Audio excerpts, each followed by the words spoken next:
Hi friends, ഇന്ന് സീതു എഴുതിയിരിക്കുന്നൊരു മെയിലേക്ക് കിടക്കാം. Madam, എൻ്റെ പേര് സീതു. യഥാർത്ഥ പേരല്ല, ഒരു കള്ളപ്പേരാണ്.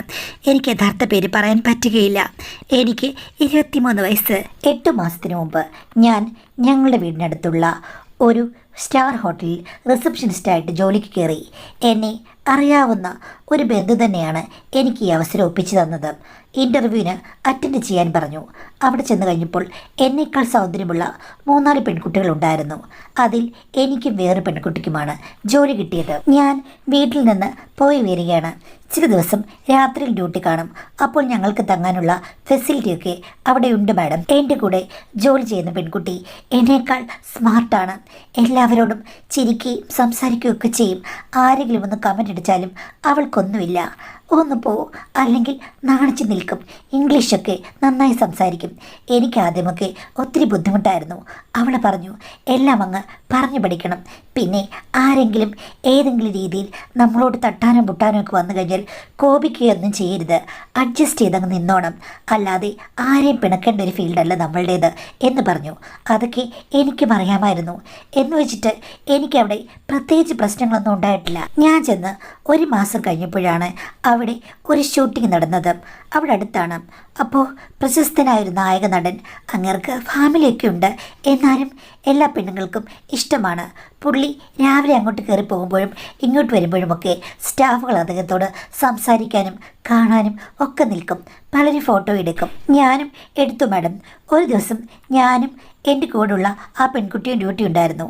അപ്പോൾ വൈകുന്നേരം ഒരു 6 മണിയായി. 7 മണിയാകുമ്പോഴാണ് ഞങ്ങൾ അവിടെ നിന്ന് ഇറങ്ങുന്നത്. ആ സമയത്ത് റൂം സർവീസിലുള്ള ഒരാൾ റിസപ്ഷനിൽ വന്നു. ഞങ്ങളോട് സംസാരിക്കുന്ന കൂട്ടത്തിൽ പുള്ളിക്കാരൻ പറഞ്ഞു, മറ്റേ നടൻ ഇന്ന് നേരത്തെ വന്നിട്ടുണ്ട്. ഏതെങ്കിലും സുന്ദരി കുട്ടികൾ ഇവിടെയുണ്ടോ എന്ന് പുള്ളി അന്വേഷിക്കുന്നു. പുള്ളിക്കിപ്പോൾ എൻ്റർടൈൻമെൻറ്റിനുള്ള മൂഡാണത്രേ എന്ന് പറഞ്ഞു. അത് കേട്ടപ്പോൾ ഇതിനെക്കുറിച്ച് കൂടുതലൊന്നും അറിയാത്ത ഞാൻ അത്ഭുതപ്പെട്ടു. നിങ്ങളെന്തായി പറഞ്ഞത്? ഞങ്ങൾ 2 പെണ്ണുങ്ങളോടെ നിൽക്കുന്നു, ഞങ്ങൾ പോകണമെന്നാണോ? അപ്പോൾ പുള്ളി പറഞ്ഞു, അങ്ങനെയൊന്നുമില്ല, ആർക്ക് വേണമെങ്കിലും അവസരമുണ്ട്. പുള്ളിക്ക് ഇഷ്ടപ്പെടണമെന്നേ ഉള്ളൂ. നിങ്ങളെ 2 പുള്ളി ശ്രദ്ധിച്ചില്ലെന്ന് തോന്നുന്നു. അല്ലെങ്കിൽ പുള്ളിക്കാരൻ തീർച്ചയായിട്ടും നിങ്ങളുണ്ടോയെന്ന് അന്വേഷിച്ചേനെ. ഇതിപ്പോൾ എന്നോട് പറഞ്ഞു. മറ്റാരെയോ ഫോൺ വിളിക്കുന്നതായിട്ടും ഞാൻ കേട്ടു. പിന്നെ ഞാൻ നിങ്ങളോട് ആ കാര്യം പറഞ്ഞതേ ഉള്ളൂ. നിങ്ങളെ നിർബന്ധിക്കുകയില്ല. അങ്ങനൊരു സിസ്റ്റമൊന്നും ഇവിടെ ഇല്ല. ഇതിപ്പോൾ ഇൻഫർമേഷൻസ് പാസ് ചെയ്യുക, ഇഷ്ടമുള്ളവർക്ക് പോകാം. അല്ലാതെ നിർബന്ധിച്ച് പ്രത്യേകിച്ച് ഇവിടെ ഒന്നുമില്ല. ഇഷ്ടംപോലെ ആളുകളുണ്ട് കണക്ഷന് വേണ്ടിയിട്ട്. അപ്പോൾ പുള്ളി ഒരു അരമണിക്കൂറിനുള്ളിൽ കാര്യങ്ങൾ റെഡിയാക്കിക്കോളും എന്ന് പറഞ്ഞിട്ട് പുള്ളിക്കാരൻ അങ്ങ് പോവുകയും ചെയ്തു. അപ്പോഴേക്കും എൻ്റെ കൂട്ടുകാരി ഉള്ളതാണോടി, ആ നടന് ഇങ്ങനെയൊക്കെ ഉണ്ടായിരുന്നോ? എനിക്കറിയില്ല മോളെ. നമ്മൾ പോയി കഴിഞ്ഞാൽ നമ്മളെ പുള്ളിക്ക് ഇഷ്ടമാകുമോ? ഞാൻ പറഞ്ഞു, നമ്മൾ പോകുന്നില്ല, നിനക്ക് വേണമെങ്കിൽ നീ പോ. എന്നിട്ട് അയാളുടെ മുന്നിലോട്ട് പോയി നിൽക്കുക. ഇഷ്ടമാകുമോ എന്നങ്ങ് ചോദ്യം. നീ ഒരു കാര്യം ചെയ്യ്, മേളിലോട്ട് കയറിപ്പോയിട്ട് അയാളുടെ മുറിയിൽ അങ്ങ് തട്ട്. പുള്ളിക്ക് ഇഷ്ടമാണെങ്കിൽ, പുള്ളി ഇപ്പോൾ മൂഡിലാണെന്നല്ലേ പറഞ്ഞേ, പുള്ളി അകത്തേക്ക് വിളിക്കും. എന്നിട്ട് നീ നാളെ രാവിലെ വന്നാൽ മതിയെന്ന്. അപ്പോൾ അവളെന്നോട് പറയുകയാണ്, എടി അങ്ങനെ ആയിക്കഴിഞ്ഞാൽ കുഴപ്പമൊന്നുമില്ലയോ? ഞാൻ പറഞ്ഞതെല്ലാം കളിയാക്കിയാണ്. പക്ഷെ അവൾ സീരിയസ് ആയിട്ട് എടുത്തു. എങ്കിൽ ഞാൻ പോയി മുട്ടാം. ഞാൻ അവളെ പെട്ടെന്ന് കൈ പിടിച്ച് വലിച്ചു. എടി നിനക്കെന്താ? നിന്നെ കളിയാക്കി ഞാൻ പറഞ്ഞതാണെന്ന്. കളിയാക്കിയതാണോ? സത്യം പറഞ്ഞാൽ അതൊരു ഭാഗ്യമല്ലേ. നീ ആദ്യം ചാടിക്കേറി സമ്മതമാണെന്ന് പറയുമോ എന്ന് പേടിച്ച് നിൽക്കുകയായിരുന്നു. അയ്യോടി, നീ എന്നെ അങ്ങനെയാണോ കണ്ടത്? അപ്പോൾ അവൾ പറഞ്ഞു, എടി ഇതൊരു ഭാഗ്യമല്ലേ. എത്ര പെണ്ണുങ്ങൾ മോഹിക്കുന്നതാണ്. പുള്ളിയുടെ അടുത്ത് രാവിലെയും വൈകിട്ടൊക്കെ വരുമ്പോഴേക്കും എത്ര പേരെ കാണാൻ വന്നിരിക്കുന്നത്. എടി കാണാൻ വന്നിരിക്കുന്നത് അയാളെ കാണാനുള്ള സന്തോഷം കൊണ്ടും സിനിമയൊക്കെ കാണുമ്പോഴുള്ള ഒരു ആരാധന കൊണ്ടുമല്ലേ. എടി അങ്ങനെയൊന്നുമല്ല. ആണുങ്ങൾക്കും പെണ്ണുങ്ങൾക്കുമെല്ലാം അയാളോട് ആരാധനയുണ്ട്. അയാളുടെ അടുത്ത് ഒരവസരം കിട്ടിയതിനെന്ന് എത്രയോ പെണ്ണുങ്ങൾ സ്വപ്നം കാണുന്നുണ്ടാകും. ഇപ്പോൾ സത്യം പറഞ്ഞാൽ നമുക്ക് ലോട്ടറി അടിച്ചിരിക്കുകയാണ്. ഞാൻ പറഞ്ഞ് എന്നെക്കുറിച്ച് പറയണ്ട. നിനക്ക് വേണമെങ്കിൽ നീ പോയിട്ട് വാ മോളെ. എടി ഞാൻ പോട്ടെ. അപ്പോൾ ഞാൻ പറഞ്ഞു, പുള്ളി രാവിലെ വരെ അവിടെ നിൽക്കാൻ പറഞ്ഞു കഴിഞ്ഞാൽ നീ എന്ത് ചെയ്യും?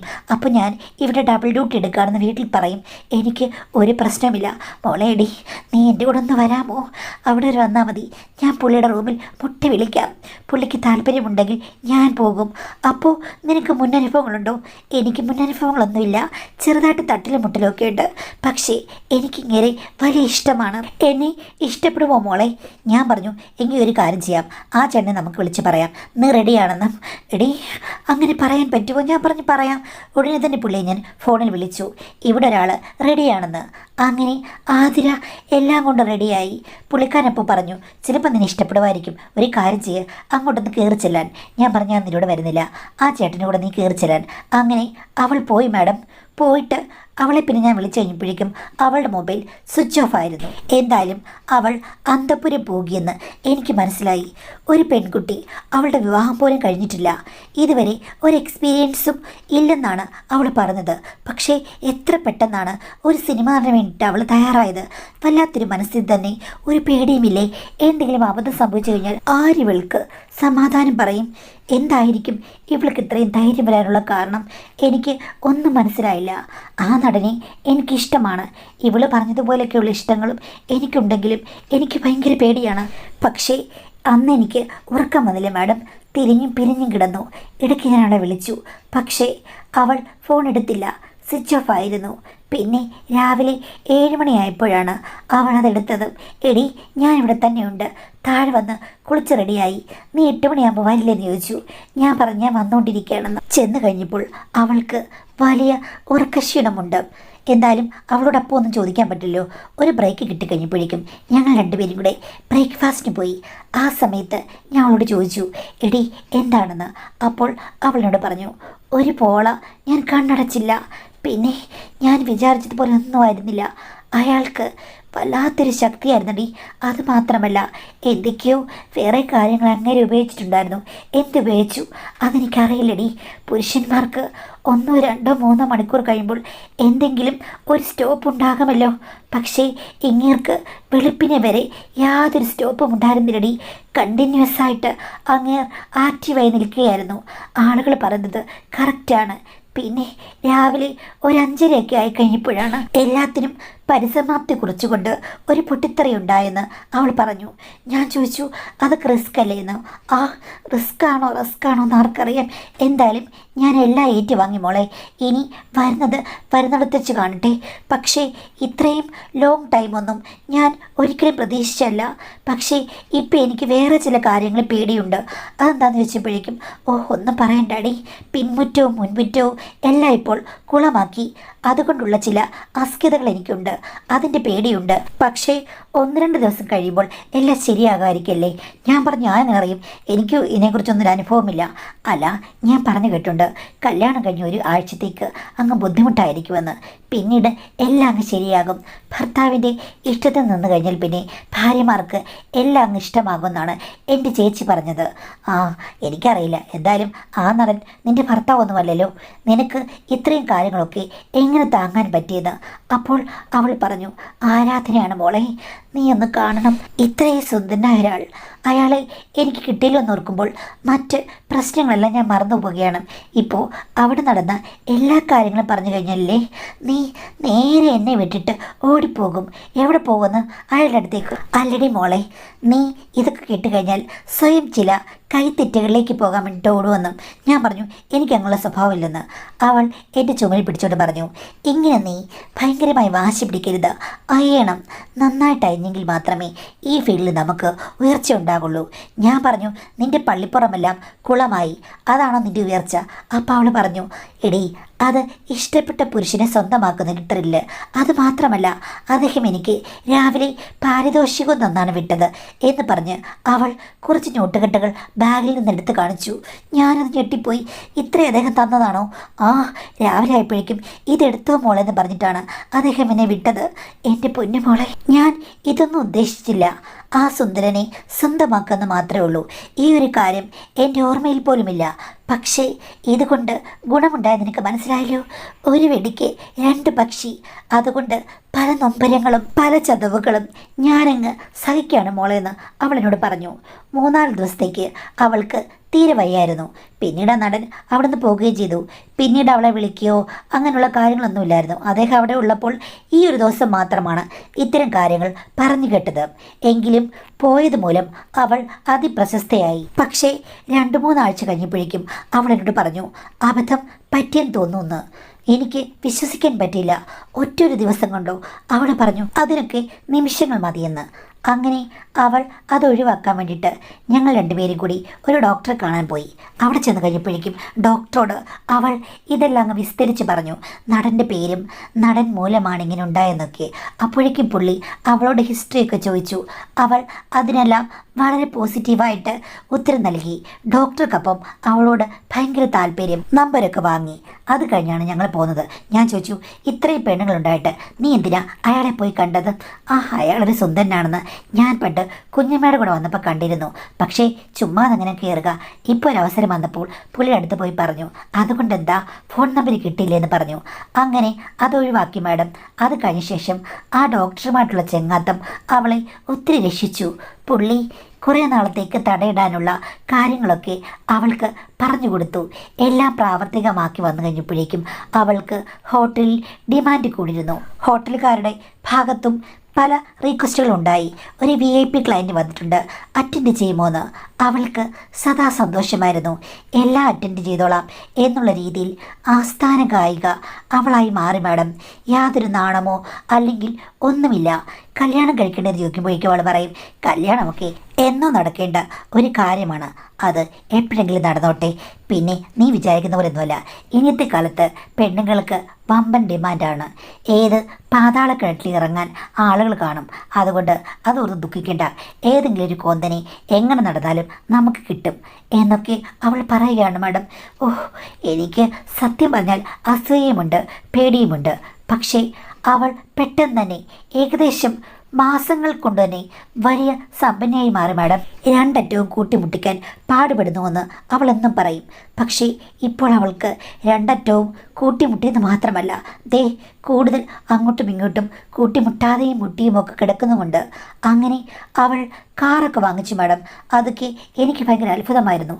അവളുടെ ധൈര്യം കണ്ട് ശരിക്കും ഞാനും അമ്പരന്ന് പോയി. പക്ഷേ അവളെപ്പോലെ ആകാൻ എനിക്ക് താല്പര്യമില്ല. പരീക്ഷിക്കാനും എനിക്ക് പേടിയാണ്.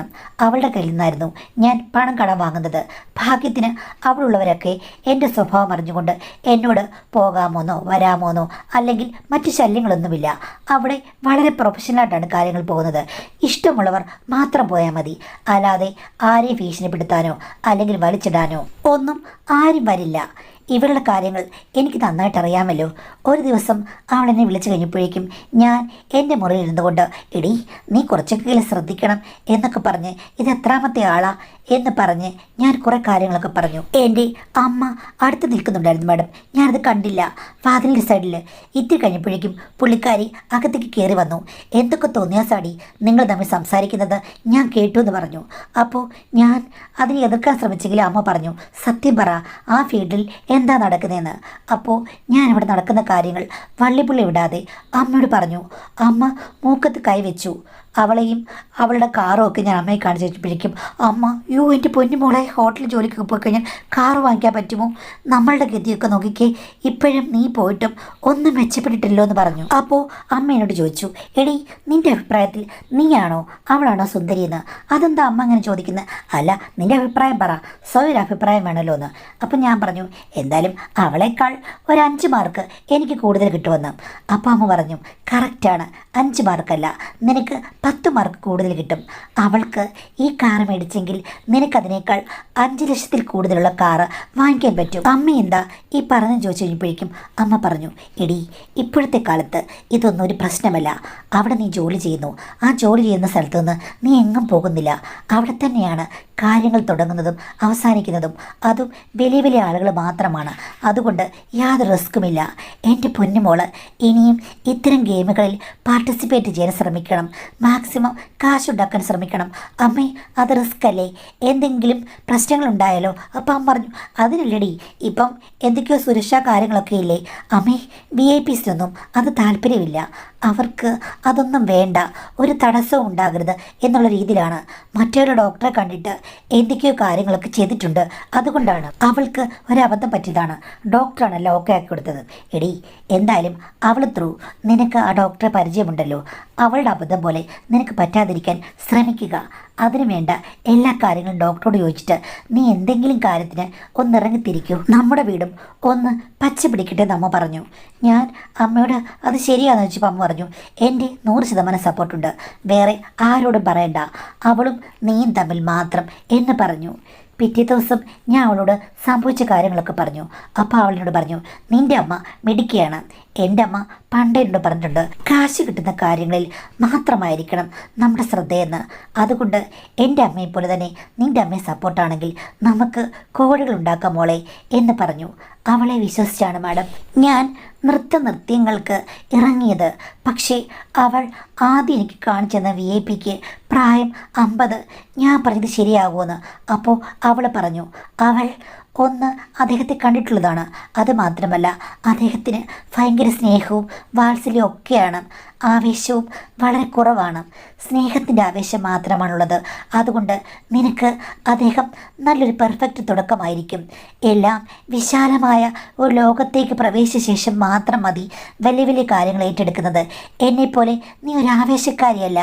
പയ്യെ തിന്നാം, പനിയും തിന്നാം, അതുകൊണ്ട് പയ്യത്തന്നെ തിന്നാൽ മതി മോളെ എന്ന് പറഞ്ഞ് അയാളുടെ മുറിയിലേക്ക് കടത്തിവിട്ടു. എനിക്ക് പക്ഷേ മാനസികമായിട്ട് അദ്ദേഹത്തോട് ഇഷ്ടമുണ്ടായിരുന്നില്ല. പക്ഷേ പുള്ളിക്കെന്നെ ഒത്തിരി ഇഷ്ടമായിരുന്നു. എന്നോട് ആദ്യം തന്നെ അദ്ദേഹം പറഞ്ഞത്, നീ ഒരു പൊന്നിൻ കുടമാണ്, രാവിലെ ഒരു 50,000 രൂപയെങ്കിലും തരാതെ നിന്നെ ഞാൻ വിടില്ല എന്ന് പറഞ്ഞു. ആ തുക കേട്ട് കഴിഞ്ഞപ്പോഴേക്കും എനിക്ക് സന്തോഷമായി. ഇനി അദ്ദേഹം പ്രലോഭിപ്പിക്കാൻ വേണ്ടി പറഞ്ഞതാണോന്നും എനിക്കറിയില്ല.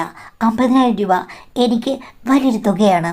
അവൾ പറഞ്ഞതുപോലെ തന്നെ അദ്ദേഹം സാവകാശമാണ് എന്നോട് സ്വർഗ കവാടത്തിലേക്ക് ഉയരാൻ പറഞ്ഞത്.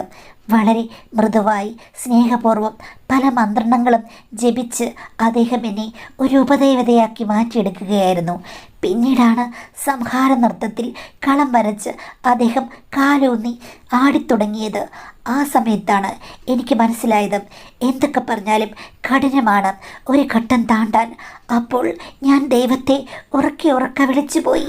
അദ്ദേഹം സോഫ്റ്റായ ഒരു കൊടുങ്കാറ്റായിരുന്നു. അതിൽ നിന്നും എനിക്ക് രാവിലെ തന്നെ ആ ഗിഫ്റ്റ് പണം കിട്ടി മാഡം. ഞാനതുകൊണ്ട് അമ്മയുടെ അടുത്തേക്കാണ് ചെന്നത്. അമ്മ എന്നെ ഒത്തിരി അഭിനന്ദിച്ചു. ഇനിയും പടിപടിയായി ഉയരണമെന്ന് പറഞ്ഞു. അത് എൻ്റെ ഒരു തുടക്കമായിരുന്നു. കഴിഞ്ഞ് കുറേ മാസങ്ങൾക്കുള്ളിൽ ഞാൻ നല്ല രീതിയിൽ സമ്പാദിച്ചു.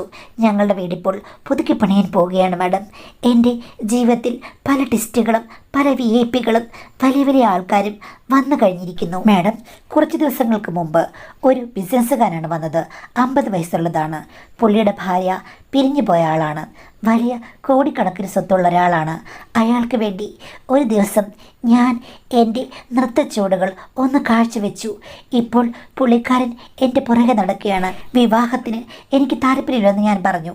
അപ്പോൾ പുള്ളിയുടെ കൂടെ പെർമനൻ്റായി ഒരിടത്തേക്ക് വന്നു നിൽക്കാൻ പറയുകയാണ്.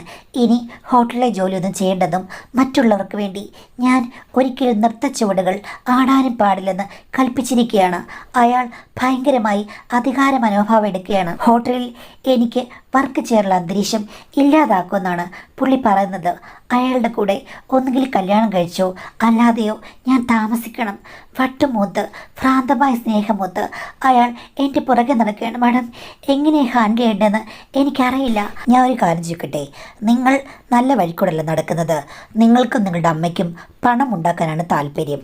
അപ്പോൾ നിങ്ങൾക്ക് യാതൊരു ചോയ്സുമില്ല. 50 ആണെങ്കിലും 60 ആണെങ്കിലും 25 ആണെങ്കിലും നിങ്ങൾ ആണുങ്ങളെ സ്വീകരിക്കും. അപ്പോൾ ഈ ബിസിനസ്സുകാരൻ പുറകെ നടന്ന് പറയുകയാണ്, ഒന്നുകിൽ പെർമനൻ്റായിട്ട് നിങ്ങൾ എൻ്റെ കൂടെ വാ, അല്ലെങ്കിൽ നിങ്ങളെ കല്യാണം കഴിക്കാം. പക്ഷേ അയാൾക്ക് പ്രായക്കൂടുതലുമാണ്. പക്ഷേ ഇവിടെ ഇപ്പോൾ അയാൾ 2 ഓപ്ഷൻ വെച്ചിട്ടുണ്ട്. ഒന്ന് കല്യാണം കഴിക്കാം, ഇല്ലെങ്കിൽ കല്യാണം കഴിക്കാതെ നിൽക്കാമെന്ന്.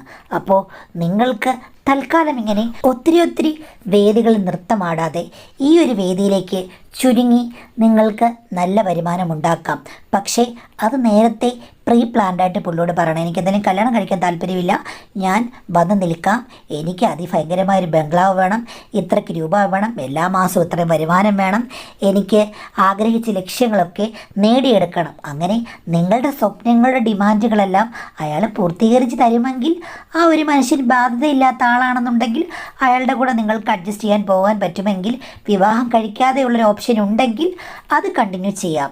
അല്ലെങ്കിൽ നിങ്ങൾ ശക്തമായിട്ട് എതിരിടണം. എനിക്ക് പറ്റില്ല, എനിക്ക് താല്പര്യമില്ല, ഞാൻ ഒട്ട് വരികയില്ല എന്ന് പറയണം. ആ റിസപ്ഷനിസ്റ്റ് ജോലി പോയി കഴിഞ്ഞാൽ നിങ്ങൾക്ക് ഇനിയും ഇതേപോലുള്ള കാര്യങ്ങളിൽ തുടർന്നു പോകാനൊരു ബുദ്ധിമുട്ടില്ല. കാരണം വെച്ച് കഴിഞ്ഞാൽ സ്ത്രീകൾ ഇതിനിറങ്ങിക്കഴിഞ്ഞാൽ പിന്നെ ഡിമാൻഡാണല്ലോ.